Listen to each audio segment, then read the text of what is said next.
बच्चों, आपका वेलकम है, स्वागत है मेरे चैनल पर। आज बनाते हैं profit and loss appropriation account. अब profit and loss appropriation account क्या होता है? आपने 11th में पढ़ा होगा। लास्ट में आकर के ईयर एंड पर बनता है profit and loss account. Profit and loss account क्यों बनता है? क्योंकि हमें पूरे अकाउंटिंग ईयर के एंड के बाद, पूरे साल भर के बाद, साल भर बिजनेस करने के बाद एक्चुअल में आपको कितना प्रॉफिट हुआ, आपको कितना लॉस हुआ, आपका बिजनेस कैसा चला, और उसके बाद ही बहुत सारी एनालिसिस होती हैं। आगे पढ़ेंगे आप हायर क्लासेस में, यहीं पढ़ेंगे। 12th में ही भी है आपका फाइनेंशियल स्टेटमेंट, कि उसका एनालिसिस होता है कि रेशियोज बनाए जाते हैं, दूसरे तरह के रेशियोज निकाले जाते हैं, कई सारी और एनालिसिस है कि आपका प्रॉफिट मार्केट या इंडस्ट्री प्रॉफिट से मैच खाता है कि नहीं मैच खाता है, या क्या कुछ करने की ज़रूरत है, कहाँ ज़्यादा काम करने की ज़रूरत है, किस पर कम काम करने की ज़रूरत है, तमाम चीज़ें होती हैं। वो हमारा सब्जेक्ट नहीं है अभी। फिलहाल प्रॉफिट एंड लॉस अकाउंट जब बन जाता है तो उससे असर्टेनमेंट होता है, उससे पता ये चलता है कि बिजनेस ने पूरे एक साल के बाद कितना प्रॉफिट अर्न किया है, कितना लॉस हुआ है, क्या हुआ है, कितने उसके पास एसेट्स हैं, कितनी उसकी लाइबिलिटीज़ हैं, कितनी एक्सटर्नल लाइबिलिटीज़ हैं मतलब लोन, कितनी क्रेडिटर्स, कितनी इंटरनल लाइबिलिटी है मतलब कैपिटल। अब देखो, प्रॉफिट एंड लॉस बन गया, सपोज प्रॉफिट आ गया। जब प्रॉफिट आ गया तो अब ये पार्टनरशिप अकाउंट का पार्ट है। सोल प्रोप्राइटरशिप में जो आप 11th में पढ़ते हैं उसमें तो एक ही ओनर होता है, तो प्रॉफिट उसी का है, लॉस भी उसी का है, तो उसको ज़्यादा इसमें जानने की जरूरत नहीं पड़ती। करना उनको भी पड़ता है क्योंकि टैक्स देना है, सब कुछ है। लेकिन जब पार्टनरशिप फर्म है तो प्रॉफिट अर्न करने के बाद ये ज़्यादा ज़रूरी हो जाता है ये जानना कि किस पार्टनर को कितना मिलेगा और कैसे कैसे बंटवारा होगा। कुल मिलाकर के नॉर्मल शब्दावली में, नॉमेनक्लेचर में, कि कैसे प्रॉफिट का बंटवारा होगा। अब कैसे बंटवारा होगा तो दो बातें हैं, या तो एग्रीमेंट है या तो एग्रीमेंट नहीं है। अगर एग्रीमेंट नहीं है तो प्रॉफिट्स आर डिवाइडेड इक्वली। आपको पहले ही लेसन में बता चुके हैं, फर्स्ट वो उसमें पार्टनरशिप डीड में मैंने बताया हुआ है आपको। अगर पार्टनरशिप डीड नहीं है फिर से, तो प्रॉफिट्स आर डिवाइडेड इक्वली, उसमें कुछ भी हेरफेर नहीं होना है। लेकिन अगर पार्टनरशिप डीड है, पार्टनर्स के बीच में कॉन्ट्रैक्ट है, पार्टनर्स के बीच में एक समझौता है कि प्रॉफिट कैसे डिवाइड होगा, तो उसके लिए फिर उसी की तर्ज पर एक profit and loss appropriation account बनाते हैं। Profit and loss appropriation account, बंटवारा कैसे होगा प्रॉफिट का, किसकी, जैसा टर्म्स एंड कंडीशंस उन्होंने अपनी एग्रीमेंट में, अपने समझौते में रखा हुआ है। तो आज जानते हैं कि ये profit and loss appropriation account क्या है, कैसे बनता है, क्या क्या चीजें उसमें आ सकती हैं। ये देखिए, profit and loss appropriation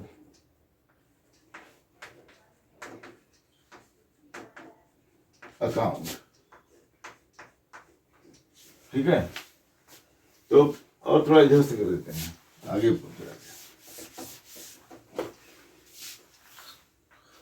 profit and loss appropriation account, ठीक है। वही चार कॉलम जो लेजर्स के बनते हैं वही बनेंगे, बना देते हैं।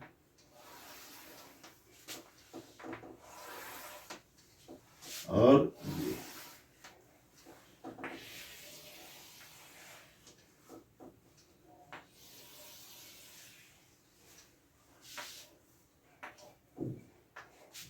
ये आपका क्रेडिट है, ये आपका डेबिट है, ये पर्टिकुलर है, ये अमाउंट है, ये पर्टिकुलर है, ये अमाउंट। देखिए, अब इसके सामने, अब हमने आपको बताया कि ये profit and loss appropriation account है कि कैसे प्रॉफिट्स को डिवाइड करते हैं। तो पहले क्या लिखेंगे, प्रॉफिट है कितना, पहले वो लिख लेते हैं। यहां लिख देंगे प्रॉफिट एंड लॉस अकाउंट, कितना प्रॉफिट आपको वहां से प्रॉफिट एंड लॉस अकाउंट से, पीएनएल अकाउंट से आया हुआ है। मान लीजिए प्रॉफिट है, कुछ भी मान लो, तो सपोज 5 लाख प्रॉफिट है, चलिए, क्योंकि आजकल बच्चे को ज्यादा प्रॉफिट पे ही काम करना चाहते हैं, कम प्रॉफिट पे नहीं, तो 5 लाख प्रॉफिट है सपोज। अब देखो यहां पर आएगा, आईओसी में 60 में लिख रहा हूं, interest on capital, interest on capital. अब मैं जगह नहीं है तो मैं आपको बता देता हूं। मान लीजिए 3 पार्टनर्स हैं, ए बी एंड सी, और उनके कैपिटल्स हैं 5 लाख, 3 लाख, 2 लाख, याद रखिए। अब यहां लिखूंगा तो सब स्पेस हो जाएगा। मान लीजिए चलो लिख देते हैं यहाँ पे, ए का कैपिटल है 5 लाख 5L, बी का है 3L और सी का है 2L। मान लीजिए चलिए, तो 5 लाख, 3 लाख, 2 लाख उनके कैपिटल्स हैं, और रेट ऑफ इंटरेस्ट जो है वो मोटा मोटा एक जनरल तौर पे 10% ले लिया। तो अब देखो ए को कितना मिलेगा, बी को कितना मिलेगा और सी को कितना मिलेगा। देखो 5 लाख का 10% 50,000, 3 लाख का 10% 30,000 और 2 लाख का 10% 20,000। 20, 30, 50 और 50,000, तो कितना हो जाएगा 1 लाख। ये 1 लाख देखिए हो गया इंटरेस्ट ऑन कैपिटल।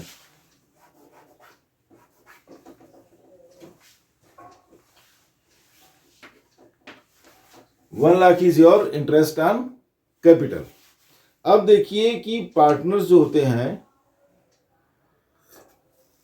वो बिजनेस का काम भी देखते हैं। हो सकता है कोई पार्टनर अपना और भी बिजनेस करता है, उसने पैसे लगा रखे हैं, वो हो गया नॉन एक्टिव पार्टनर। और कोई पार्टनर ऐसे हैं जो पैसे भी लगा रखे हैं, वो बिजनेस का काम भी देख रहे हैं। तो दोनों में फर्क होता है, active and non active partner.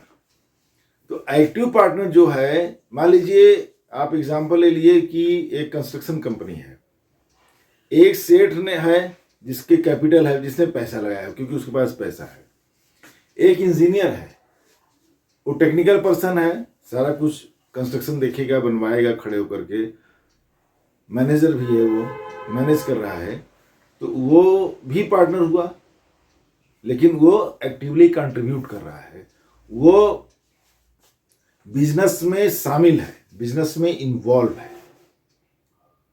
तो इसलिए उसको पूरा वो टाइम दे रहा। एक आदमी पैसा लगा के पीछे बैठा हुआ है, उसको कुछ ज्यादा मतलब नहीं है, लेकिन एक आदमी दिन भर काम कर रहा है। अब यहां 2 बात आती है। अगर जो आदमी, जो पार्टनर दिन भर काम कर रहा है, एक्टिवली पार्टिसिपेट कर रहा है बिजनेस में, अगर उसी स्किल का बाहर कहीं वो सर्विस देता, अपनी सेवाएं कहीं और देता, नौकरी कहीं करता, तो वहां से उसको सैलरी मिलती। लेकिन वो सारा टाइम किसको दे रहा है, बिजनेस के अंदर दे रहा है। एक ये भी हो सकता है कि अगर वो टेक्निकल पर्सन नहीं होता तो किसी टेक्निकल इंजीनियर को हायर करता, किसी टेक्निकल आदमी को, इंजीनियर को हायर करता, और इंजीनियर को सैलरी देनी पड़ती। तो जब किसी बाहरी को हायर करके सैलरी देनी पड़ती, तो अपने पार्टनर को जो दिन भर काम कर रहा है, दिन भर टाइम दे रहा है, उसको सैलरी क्यों नहीं होनी चाहिए। तो यही बेसिस है इंटरेस्ट ऑन कैपिटल। मैं एक कॉन्सेप्ट भी बताता हूं आपको, सीपीटी के आप जो लोग भी हैं इसमें, कि कॉन्सेप्ट को भी समझिए, आगे कॉन्सेप्ट ही काम आता है। देखिए अपॉर्चुनिटी कॉस्ट का प्रिंसिपल आ गया उसमें। एक आदमी पूरा दिन टाइम दे रहा है, एक आदमी बिल्कुल टाइम नहीं दे रहा है, तो दोनों बराबर कैसे हो सकते हैं। तो जो आदमी टाइम दे रहा है उसका कुछ एक्सटर्नल कंपेंसेशन वो चाहेगा। दूसरी बात, अगर वो एक्टिवली पार्टिसिपेट नहीं करता, अपनी सर्विसेज कहीं और देता, तो वहां से सैलरी पाता, तो उसकी इनकम एक लॉस हो रहा है, उसकी इनकम का लॉस हो रहा है यहां काम करके। दूसरा, अगर वो पार्टिसिपेट नहीं होता या वो कॉम्पिटेंट नहीं होता, तो आप किसी को इंजीनियर को हायर करते, उसको सैलरी देते। तो यहीं से एक कॉन्सेप्ट डेवलप हो गया कि active partners get salary non active partners get interest on capital. तो ये लगाया गया। अब एक इमेजिन करिए कि दो पार्टनर्स हैं, एक सेठ है पैसे वाला, कंस्ट्रक्शन होगा बिल्डिंग का, वो बेचेगा, प्रॉफिट कमाएगा, और दूसरा इंजीनियर है, आर्किटेक्ट है, वो बिल्डिंग बनवा रहा है, वो काम कर रहा है, वो कर रहा है। अब यहाँ पे आ जाइए, अब जिसने पैसा लगाया है वो इंटरेस्ट ऑन कैपिटल लेगा क्योंकि उसका पैसा लगा है। मान लीजिए इंजीनियर के पास पैसा नहीं है, उसके पास तो नॉलेज है, पढ़ा लिखा लड़का है, तो वो सैलरी लेगा। तो यहीं से कॉन्सेप्ट है इंटरेस्ट ऑन कैपिटल और salary to the partner, commission to the partner भी आते हैं। तो ये कॉन्सेप्ट को समझिए कि ऐसा क्यों होता है। अब किसी ने पूरा पैसा लगाया है तो उसको रिटर्न चाहिए कुछ, भाई हमने पैसा लगाया, आप पैसा नहीं लगा रहे हो, तो हमें कुछ एक्स्ट्रा बेनिफिट चाहिए। तो एक्स्ट्रा बेनिफिट के तौर पर उसको क्या दिया जाता है, इंटरेस्ट ऑन कैपिटल। अब जो पार्टनर एक्टिवली दिन भर काम कर रहा है, पूरा मैनेज कर रहा है, टेक्निकल पॉइंट देख रहा है, तो उसको भी कुछ रिटर्न चाहिए, तो उसको सैलरी मिल रही है। तो जो जैसा है, अगर किसी ने पैसा लगाया है तो उसको इंटरेस्ट ऑन कैपिटल मिल रहा है, और कोई दिन भर काम कर रहा है तो उसको सैलरी मिल रही है, दोनों खुश। जिसने दोनों लगाया है, काम भी कर रहा है, इंटरेस्ट पैसा भी लगा रखा है, तो उसको फिर दोनों चाहिए, तो इंटरेस्ट ऑन कैपिटल भी उसको मिलेगा और उसको सैलरी भी मिलेगी क्योंकि एक्स्ट्रा काम कर रहा है। कोई बंदा ऐसा भी हो सकता है उसमें, he is very good sales person, उसका कम्युनिकेशन स्किल बहुत अच्छा है। मान लीजिए एबीसी में सी एक ऐसा पार्टनर है, वो एक्सीलेंट कम्युनिकेशन स्किल है उसके पास, वो बहुत सारा सेल ले आता है, बहुत सारा माल बिकवाता है, he is a good sales person. तो क्लाइंट ले आता है, तो जब वो क्लाइंट ले आता है, जगह जगह जाता है, पता चला कि एक क्लाइंट के जाने में उसको कहीं किसी के यहाँ बैठ करके 2 घंटा इंतजार करना पड़ता है, किसी के यहाँ 4 घंटा इंतजार करना पड़ता है, किसी के यहाँ रात। अब आप क्लाइंट बुला रहा है अपने यहाँ कोई बात समझाने के लिए, तो आप थोड़ी टाइम सेट करोगे, वो तो कहेगा कि भाई मैं तो 9 बजे रात को डिनर पे खाली होता हूँ, उसी टाइम आकर के आप अपना प्लान एक्सप्लेन कर सकते हैं। जैसे कि इंश्योरेंस एजेंट्स होते हैं, तो आपको उसके अकॉर्डिंग जाना पड़ेगा अगर सेल करना है। अगर वो कह रहा है कि 5 करोड़ का फ्लैट है, खरीदने के तैयार है, लेकिन आकर के आप पूरा बताइए, तो वो जाएगा उसके घर पे, तो इतना टाइम देगा सेल्समैन जो सेल्स देख रहा है। तो इसी से कमीशन का कॉन्सेप्ट आया, इसी से सैलरी का कॉन्सेप्ट आया, इसी से इंटरेस्ट ऑन कैपिटल का कॉन्सेप्ट आया। तो देखिए हम अज्यूम करते हैं कि ए 5 लाख लगाया है तो सेठ है, बी को सैलरी, यहां लिख देंगे सैलरी टू बी, मान लीजिए छोटा अमाउंट 10,000 महीना सैलरी है उसको, तो सैलरी कितनी हो जाएगी, 1,20,000। 12 महीने का काउंट करेंगे पूरे 1 साल का, तो अगर उसको 10,000 महीने की सैलरी है तो पूरे साल का कितना हो जाएगा, 1,20,000, राइट। अब commission to C,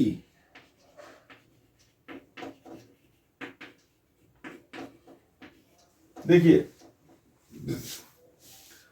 commission to सी, जो सी मैंने एग्जांपल दिया था आपको कि मान लो पार्टनर्स के बीच में एक बंदा ऐसा भी है जो बहुत ही एक्सीलेंट सेल्स पर्सन है, एक्सीलेंट कम्युनिकेटर है, वो सेल्स स्किल का मास्टर है, वो जाता है और क्लाइंट सेट करके आता है।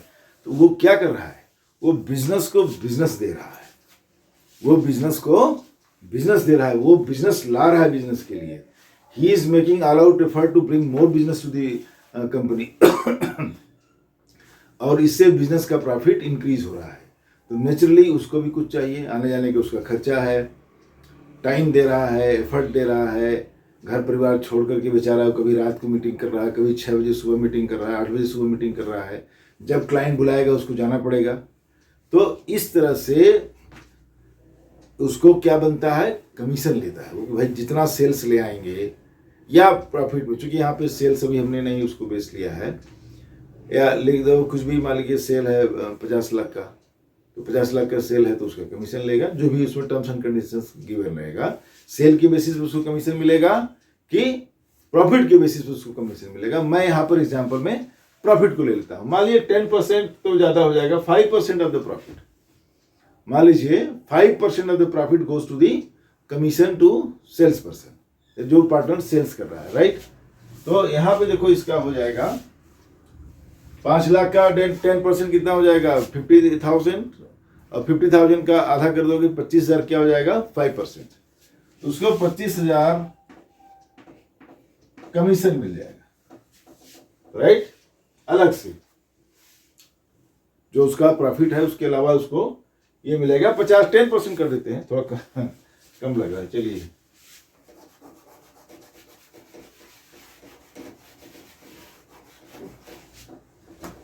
तो चलिए 10% of profit goes to the C S commission. अब देखिए यहां पर आएगा इधर, अब देखिए interest on capital is paid by firm to the partner. Interest on capital is paid by firm to the partner. इसी तरह से interest on drawing, drawing is money withdrawn from the business. Business से जो पैसा वापस लिया गया है उसको कहते हैं ड्रॉइंग। इसी तरह से firm interest on drawing charge करती है। तो interest on drawing is paid by partner to the firm. ध्यान दीजिए, interest on drawing partner firm को पे करता है, इसलिए वो फर्म का प्रॉफिट है। This is what incidental gain, profit है। तो यहां पे होगा इंटरेस्ट ऑन ड्रॉइंग IOD। मान लीजिए हम राउंड लिख देते हैं, उसमें दिया रहेगा, कभी कभी मैंने बनाया हुआ है कि इंटरेस्ट ऑन ड्राइंग के अलग अलग मेथड्स हैं, लंबा वो अलग से दिया हुआ है। तो मान लीजिए मैं एग्जांपल के तौर पर अपने एक्सपेंस, साल भर में जो उनके अपने एक्सपेंसेस करते हैं वो, तो सपोज कि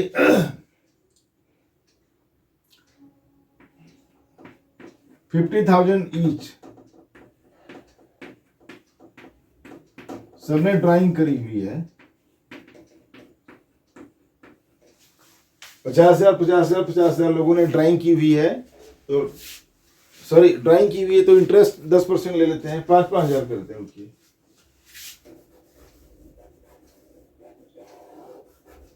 तो 5-5 हजार क्या हो गया, 10%।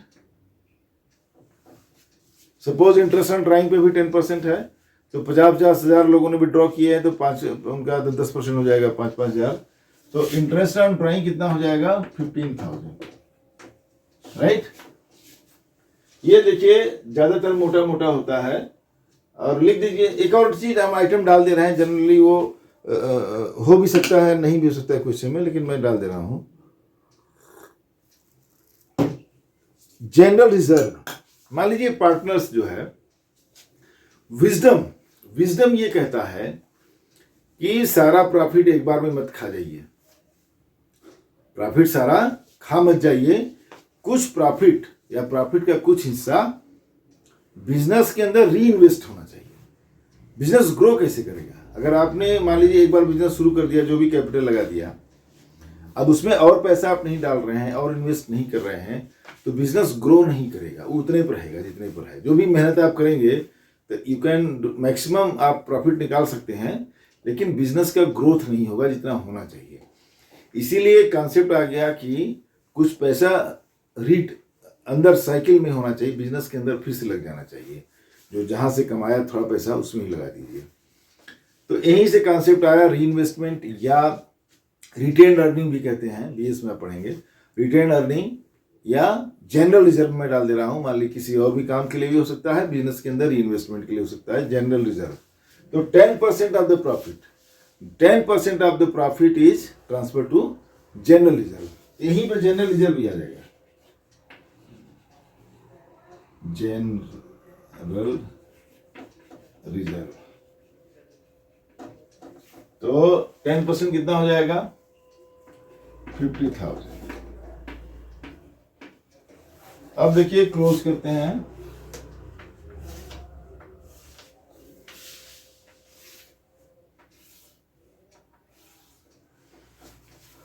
$5,15,000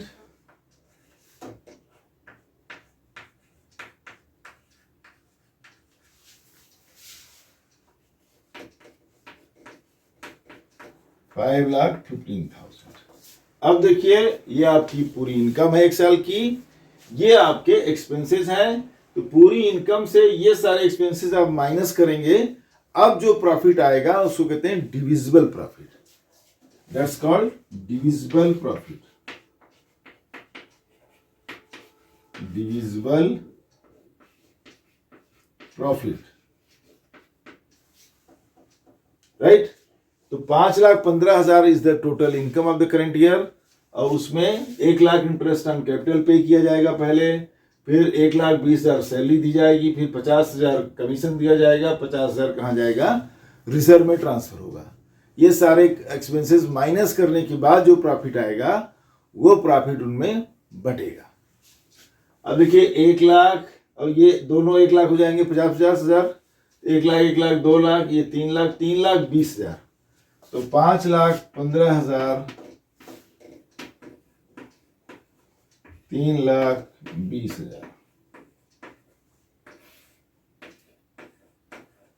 5, 11, 2 जाएगा, कितना हो जाएगा 9 और 4 - 3 1, 1,95,000, 80,000 इधर हो जाएगा, तो 180 और 15, 195, ठीक है, 1,95,000, 1,95,000 ये आपका प्रॉफिट हो जाएगा।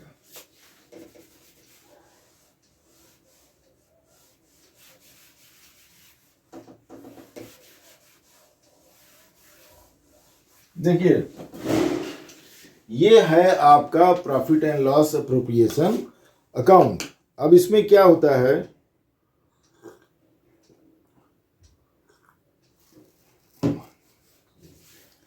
कुछ ट्विस्ट डाल देते हैं। ट्विस्ट ये डाल देते हैं जैसे कि commission to C is paid after paying the interest on capital। जैसे लिखा है C is paid commission after the payment of after, या C gets 5% of commission after interest on capital। C gets clear बना, C gets, मैं example दे रहा हूं, मान लीजिए लिखा है C gets 5% entitled, या C is entitled to 5% of commission after interest on capital। अब देखिए यहां पर फिर क्या होगा, यहां से कमीशन नहीं निकालेंगे, जो P&L अकाउंट से कमीशन आया है, या इसको लिखा रहता है नेट प्रॉफिट भी आप लिख सकते हैं, नेट प्रॉफिट। तो नेट प्रॉफिट से फिर उसका कमीशन नहीं निकालेंगे, उसको कमीशन निकालेंगे यहां से पहले आईओसी पे करने के बाद। तो आईओसी 1 लाख हो गया, तो 5 लाख माइनस 1 लाख 4 लाख, 4 लाख का 10%, तो 40,000 हो जाएगा अगर लिखा है तो। मैं बात कर रहा हूं कि किस तरह से ट्विस्ट दिया जाता है ऐसे क्वेश्चंस में। तो समटाइम्स हो सकता है कि लिखा हो कि C is entitled to 10% of commission, लिख लीजिए कि C is entitled to 10% of commission after charging interest on capital. तो इंटरेस्ट ऑन कैपिटल को चार्ज करने के बाद, जब इंटरेस्ट ऑन कैपिटल चार्ज हो जाएगा तो वो माइनस हो जाएगा, तो 5 लाख से 1 लाख माइनस हो जाएगा और बचेगा 4 लाख। 4 लाख का 10% हो जाएगा 40,000, ये फर्क आ जाएगा। ये डिपेंड करता है पार्टनर्स के बीच में एग्रीमेंट क्या है। अब हो सकता है कि सेल्स दिया हो कि सेल्स का इतना % उसको कमीशन मिलेगा, तो सेल से निकालेंगे। तो माइनर ट्विस्ट हो सकता है वहां पर हो किसी किसी क्वेश्चन में, लेकिन जो बेसिक अप्रोप्रिएशन अकाउंट है, जो मूल रूप से जो profit and loss appropriation account बनता है, बनाया जाता है, वो ये है।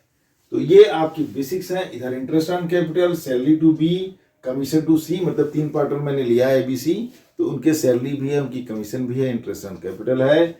यहाँ देखिए प्रॉफिट है जो नेट प्रॉफिट मिला हुआ है पहले से, और इंटरेस्ट ऑन ड्राइंग, ये भी आपको दिया रहेगा कि इंटरेस्ट ऑन ड्राइंग। ज्यादातर अप्रोप्रिएशन अकाउंट के जो क्वेश्चन आते हैं, चूंकि इंटरेस्ट ऑन ड्राइंग कैलकुलेशन काफी लंबा प्रोसेस हो जाता है, इसे सीधे वो ड्राइंग ही दे देते हैं, या interest on drawing already calculated दे देते हैं कि उनके आईओडीज ये हैं, या दिया रहेगा कि 5% निकाल लीजिए फ्लैट, उतना लंबा नहीं करेंगे। कुल मिला के क्वेश्चन में जो दिया रहेगा आप क्वेश्चन को फॉलो करिए। अकाउंटेंसी में खासतौर से जो मेरा सब्जेक्ट है, इसमें ये बहुत जरूरी है कि आप लैंग्वेज को प्रॉपर फॉलो करिए, आप लैंग्वेज को वर्ड टू वर्ड फॉलो करिए। इसमें बहुत कुछ नहीं होता, कोई स्टोरी टेलिंग थोड़ी है कि उसका मीनिंग कुछ और है, उसका मीनिंग कुछ और है। You just follow the word, literal meaning आप फॉलो करिए, क्योंकि बहुत ज्यादा सोचने से कि ये होता होगा तो फिर ये हुआ होगा, ये सब कुछ नहीं। जो एग्जैक्टली लिखा है वो उसका वही मतलब है, उसमें नो लेफ्ट एंड राइट। वही फॉलो करिए। बहुत सारे बच्चे बेकार की बात सोचते हैं, अभी आएगा पार्टनरशिप अकाउंट और वो सब, तो ये हुआ वो होगा। नो नो, जो लिटरल मीनिंग आप निकालिए, लैंग्वेज जो प्रॉपर समझ में आ रहा है, एक नज़र में जो समझ में आए, दैट इज द लैंग्वेज। तो ये आपका बन गया, इसको आप देख लीजिए। और जो है मैं आता हूँ नेक्स्ट वीडियो पे।